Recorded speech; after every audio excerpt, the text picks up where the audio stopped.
Welcome back. You're watching Guardians of Gaia right here on Cape Town TV. And tonight we're looking at marine life and ocean safety. We bring the conversation back home now to Cape Townian shores. In a moment, we have a look at a 2016 short film produced by the Camps Bay and Clifton Ratepayers Association called Bay of Sewage, looking at wastewater in our local marine reserves. But before we get into Bay of Sewage, we look at some stats, ocean stats, as we head into Climate Count.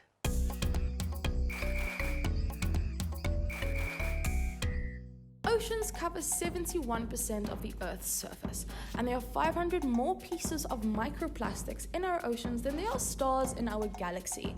Now, 80% of the pollution in our oceans actually comes from land-based activities, and South Africa's freshwater fish face extinction every single day. Now, our oceans and all marine life that live above and under the water play a central role in stabilizing the Earth's climate. This is because marine life absorbs 50% of all the carbon dioxide out of our atmosphere. Without this process, the Earth would be an uncomfortably hot place.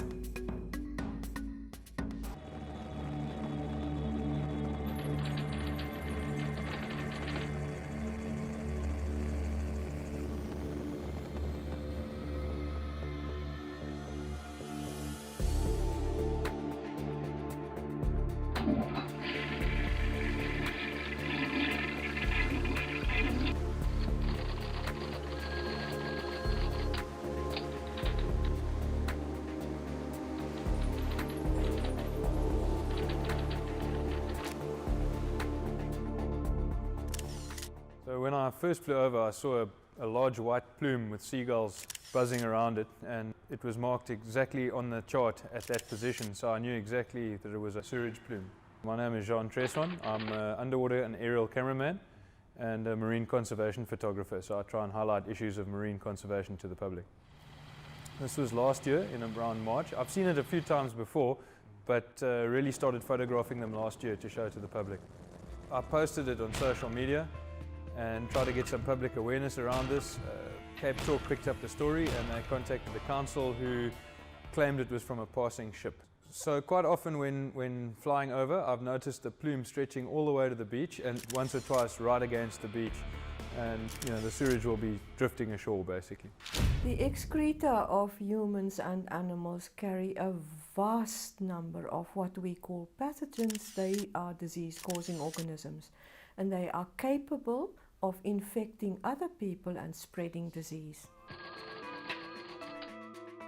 It can range for a vast number of diarrhea, skin diseases, eye diseases, ear infections, sinus infections.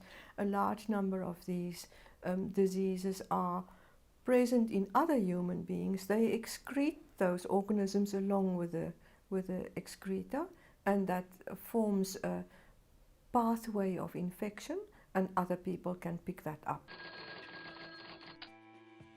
If you can die from those diseases when you get it from other places, you can also die when you get it from the water. The seriousness of the disease in your body doesn't ask where it came from, and particularly some people are vulnerable to those diseases. They include children, old people and sick people. Ocean users have good cause to worry. I'm not sure it's all that safe to be swimming, diving and surfing in that water, especially on bad days. I know kayakers that have gotten really ill doing Eskimo rolls near the shore.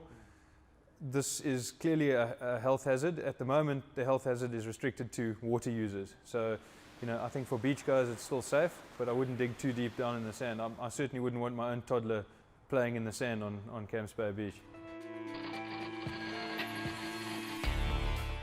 Killing of disease-causing organisms by seawater is certainly not instant. If that was instant, we would not have had a problem. Viruses, for instance, can last up to 6 months in seawater. We do not test for presence of viruses at all. There must be gazillions of viruses present every day in that sewage.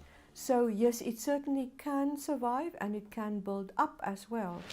If you think of the millions of liters per day that the city has been disposing into the ocean for so long, for decades and decades now, there comes a saturation point, and we keep on thinking about the disease-causing organisms. That is true, but they are the immediate danger.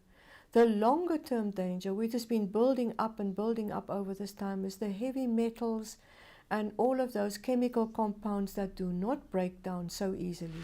These chemicals are known to bioaccumulate, and bioaccumulate means that instead of the low levels that are found in the environment, these organisms actually take them in on a daily basis and they don't get rid of them.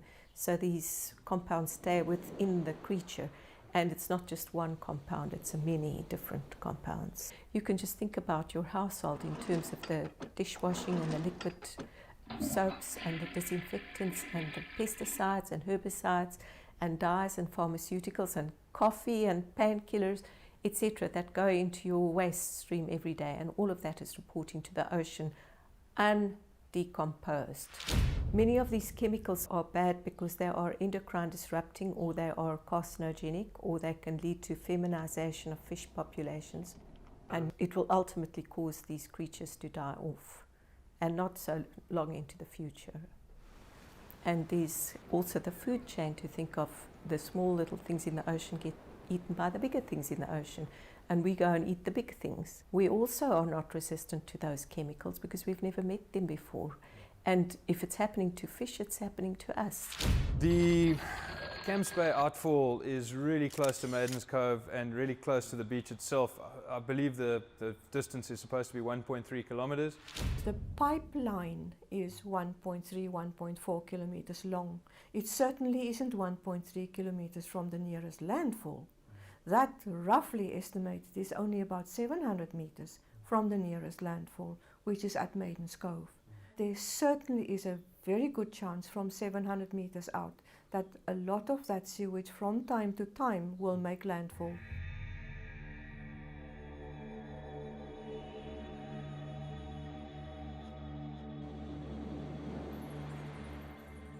The currents are supposed to dilute the effluent, but you cannot tell a plume of effluent to disperse immediately, and you cannot tell it in which direction to go to.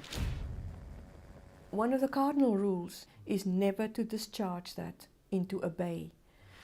It's right within the bay. When you're flying over, you get a really good visual picture of exactly where it is, and it's completely in a retention zone in the bay. The plume has no chance to get washed out.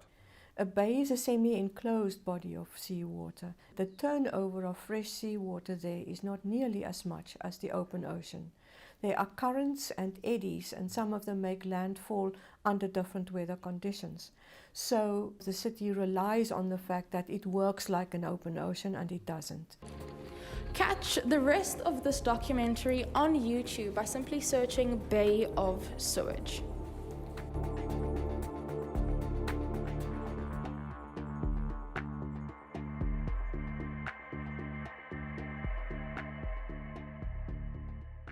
We head over to an ad break, and when we come back, we hear from the City of Cape Town on their take on this short film.